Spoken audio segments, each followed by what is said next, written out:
Viceministro de Salud Pública, Gustavo Rosell, con nosotros. Viceministro Rosell, ¿cómo está usted? Buenas noches, bienvenido al programa. Muchas gracias, muy buenas noches, Jaime. Encantado de estar nuevamente en tu programa. Muy bien.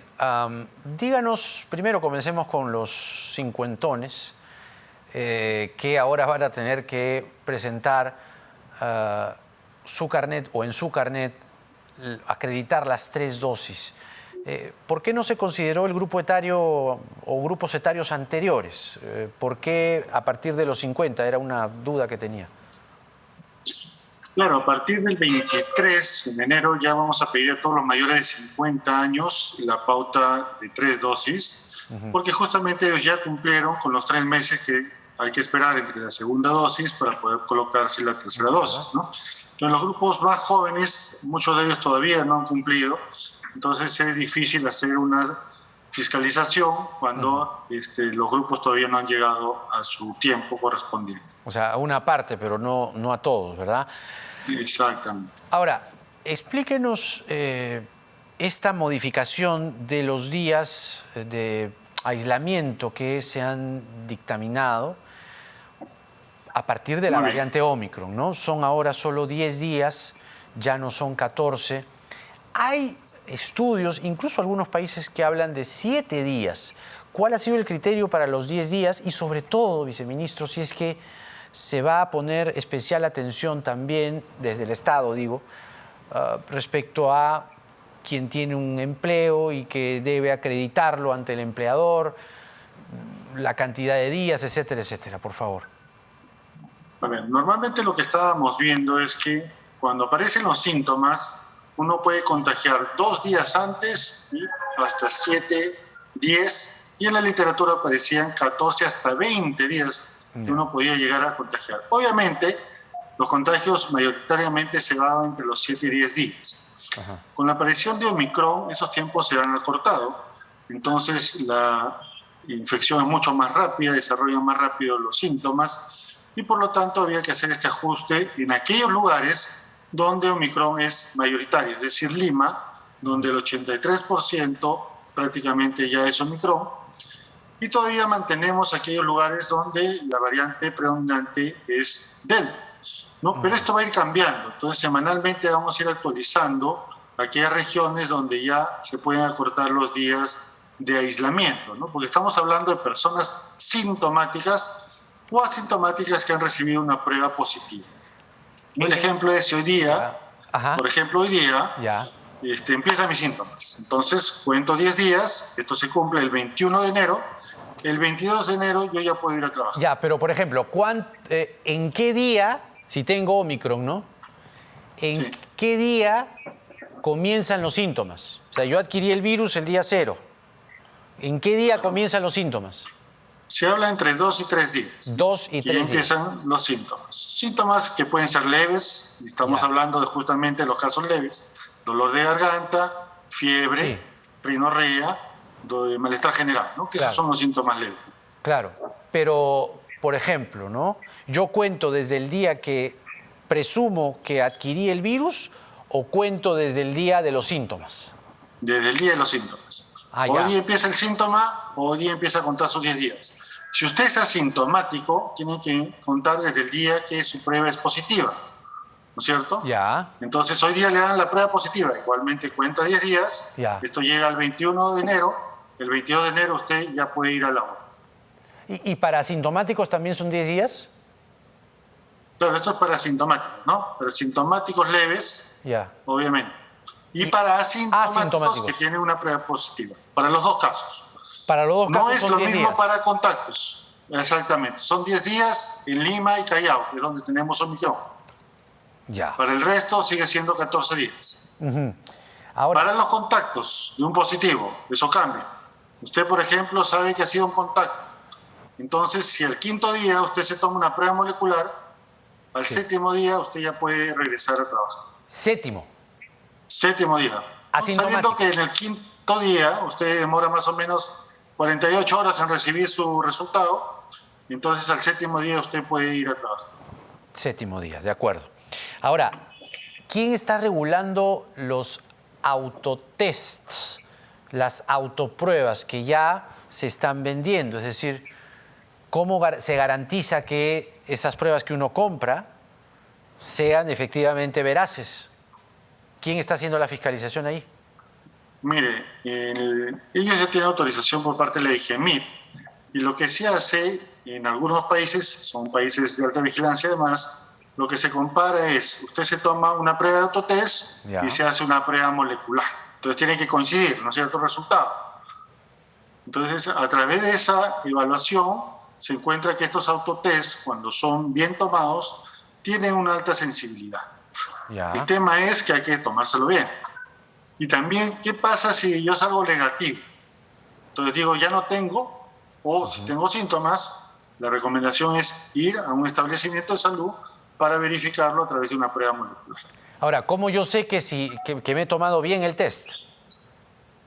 Ese justamente es la dificultad, ¿no? Porque es un autotest. Claro. Entonces, si usted sigue bien las instrucciones, obviamente ya es su responsabilidad de que lo haya tomado bien o no. Claro, o sea, esa es la diferencia. Pero ¿cuál sería la recomendación, digamos, introducirlo hasta donde más se pueda? No. Ahí tiene sus especificaciones. Nosotros hemos revisado estas instrucciones. Son 2 centímetros, bueno, dependiendo del test que compra, ¿no? Porque hay 2 marcas. Entonces, vamos a sacar unos lineamientos para que las personas lo entiendan de forma más simple. Eso. Porque si usted ve el instructivo, son 2 hojas de instructivo y no son fáciles de entender para la mayoría de personas. Entonces vamos a ayudarnos con un instructivo más sencillo para que las personas puedan hacerse esos autotest con facilidad.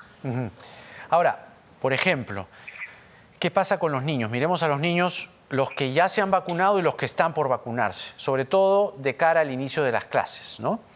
Así es. Por ejemplo, en el caso de los niños es igual el comportamiento de detectar los síntomas, hacerse la prueba y si acaso uno, para estar más tranquilo y seguro, debe hacerle una prueba de salida o una prueba de descarte, ¿no? Una vez que han transcurrido los días. ¿Qué recomienda usted?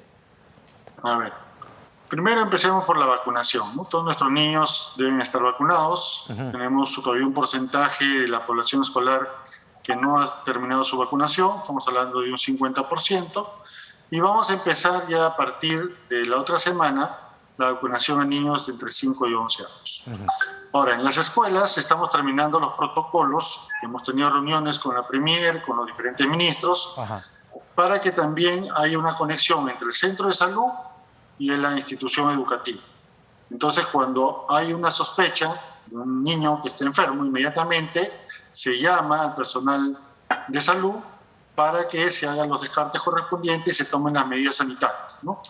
Como qué se va a hacer con sus contactos, la información a los padres, etc. O sea, todo eso está dentro de un protocolo que va a ser manejado adecuadamente para los niños, ¿no?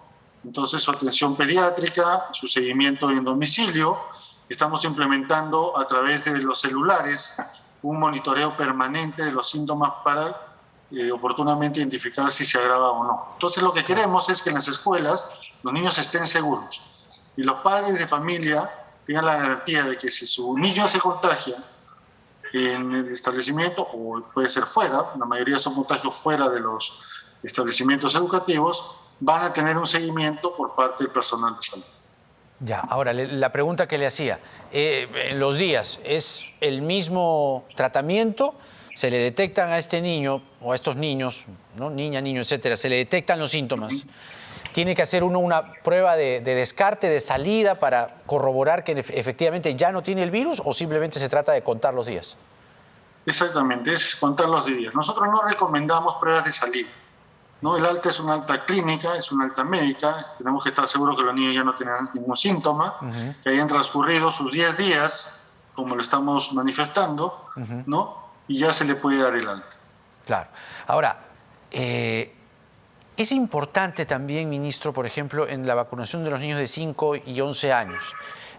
Por ejemplo, niños de 4 años que cumplen 5 años este año, ¿también son incluidos o no? No, en este caso tiene que tener los 5 años cumplidos. Cumplidos, ya, de acuerdo.